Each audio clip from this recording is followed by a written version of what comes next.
গুনাহ করা মানুষের জন্য স্বাভাবিক। এই জন্য আল্লাহ রাব্বুল আলামিন কোরআনে কারীমের মধ্যে বলেছেন, লা তাকনাতু মির রাহমাতিল্লাহ, বান্দারে আমার রহমত থেকে নিরাশ হয়ে যেও না, আমার রহমত থেকে মায়ুস হয়ে যেও না। মায়ুসি, হতাশা, এক প্রকারের কুফরি। হতাশাগ্রস্ত হওয়া যাবে না। গুনাহ করেছো, তওবা করো, আল্লাহ তাআলা মাফ করে দিবেন। সুবহানাল্লাহ বলেন। হাদিস শরীফে এসেছে, আল্লাহ তাআলা বলেছেন, হাদিসে কুদসি, আল্লাহ তাআলা বলেছেন, আমার রহমত আর আমার গজব এই দুটিতে কম্পিটিশন করতেছিল। এই কম্পিটিশনে, এই প্রতিযোগিতায় আমার গজব হেরে গেছে, আমার রহমত জিতে গেছে। সুবহানাল্লাহ, সুবহানাল্লাহ।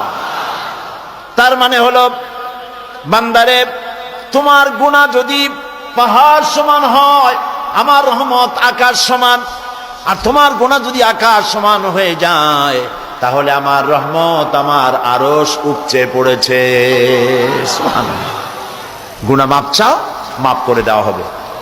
যারা মক্কা শরীফে গেছেন তারা দেখেছেন রুকনি ইয়ামানি আর হাজারে আসওয়াদ। রুকনি ইয়ামানি, হাজারে আসওয়াদ, এই জায়গাটায় কাবা শরীফের গিলাফের উপরে অনেকগুলি আয়াত আছে। তার মধ্যে একটি আয়াত এরকম আছে, ওয়া ইন্নী লাগাফফারুন লিমান তাবা ওয়া আমিলা সালিহান সুম্মা ইহতাদা।